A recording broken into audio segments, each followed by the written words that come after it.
Mening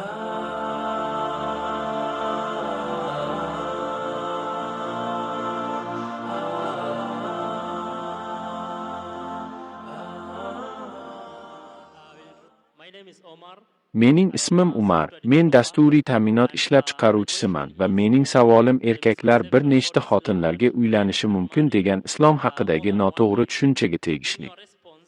Siz bunga olib kelishi mumkin bo'lgan ba'zi sabablar bo'lishi mumkinligini ta'kidladingiz. Masalan, xotin o'ladigan kasallikka yoki baxtsiz hodisaga duch kelishi yoki bepusht bo'lishi mumkin deb aytdingiz. Shunday qilib mening savolim quyidagicha: agar bu teskarisi bo'lsa-chi?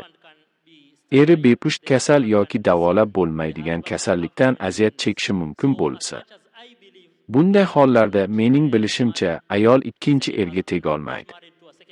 Ammo men islomda bu muammoning yechimini borligiga ishonaman. Birodarimiz men islomda hamma narsaning yechimini borligiga ishonaman deb aytdilar. U agar ayol davolab bo'lmaydigan kasallikka chalingan bo'lsa yoki bepusht bo'lsa, erkak ajralish o'rniga ikkinchi xotin olib, ikkalasiga ham teng huquq berishini aytdi. U mendan agar bu teskarisi bo'lsa-chi, agar erkak bepusht bo'lsa yoki o'ladigan kasal bo'lsa, nega ayoli birinchi erini tashlab keta olmasligini hamda ikkinchi erga tegolmasligini yoki ikkala erning xotini bo'la olmasligini so'raydi. Men bu borada o'z fikrimni bildirgan edim, lekin siz aytganlarimga e'tibor bermagan bo'lishingiz mumkin. Gap shundaki, ayol bir vaqtning o'zida ikkita rolni bajara olmaydi. Ayol bir vaqtning o'zida ikkita xotin rolini o'ynay olmaydi. Demak, siz bitta javobga e'tibor berasiz, lekin mening boshqa javobimga e'tibor bermaysiz. Keyingi javobimda men biologik va psixologik jihatdan erkaklar va ayollar bir-biridan farq qilishini va erkak osongina bir nechta erlarning rolini o'ynashi mumkinligini aniq aytdim. Agar turmush o'rtog'i bepusht bo'lsa va ayol bu muammo emasligini va boshqa turmush o'rtoq topishini aytsa, bu noto'g'ri yondashuv hisoblanadi. Shunaqami? To'g'ri, men bu narsani yechimini borligiga ishonaman.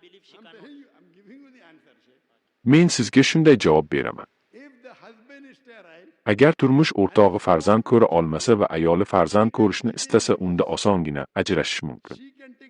U ajrashishga rozi bo'lishi mumkin, chunki shariat bo'yicha ayolning ikkita eri bo'lishi mumkin emas. Biroq bu biroz vaqt talab qilishi mumkin. Agar ayol ushbu qoidaga rioya qilmasa, u farzandining otasi kim ekanligiga ishonch hosil qila olmaydi. Ikkinchidan, ayolda psixologik muammolar mavjud bo'lsa.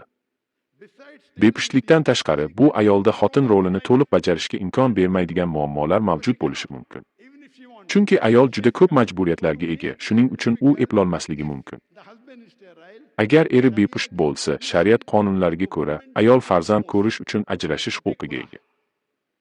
U qoziga murojaat qilishi yoki eridan men bolani xohlayman, chunki siz bepustsiz, menga ajrashishga ruxsat bering deb so'rashi mumkin xolos. Agar shunday bo'lsa, ular qoziga murojaat qilishlari mumkin. Ammo agar xotin farzand ko'rishni istamasa, men farzandsiz qolishni afzal ko'raman, chunki men erimni yaxshi ko'raman desa, ular yana birgalikda yashashni davom ettirishlari mumkin. Chunki farzand ko'rish farz emas.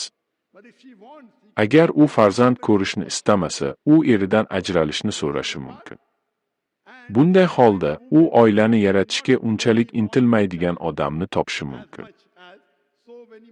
Shunday qilib, agar ayol yana turmush qurishni rejalashtirsa, u yangi tanlangan kishiga farzand ko'rolmasligi haqida aytib berishi mumkin.